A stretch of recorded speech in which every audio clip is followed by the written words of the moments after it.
หยุดที่ตรงนี้ที่น้องคนเดียวก็พอบอกขอไปต่อพอแล้วพอบอกกับหัวใจให้น้องไปหมดบ่เหลือความดีให้ไผน้องเป็นหญิงคนสุดท้ายเพราะอายตายย้อนความดีหยุดที่ตรงนี้เอาไว้เพียงเจ้าเท่านั้นเป็นคนสำคัญ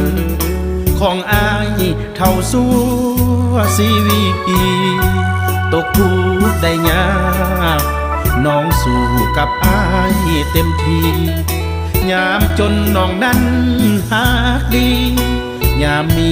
บอก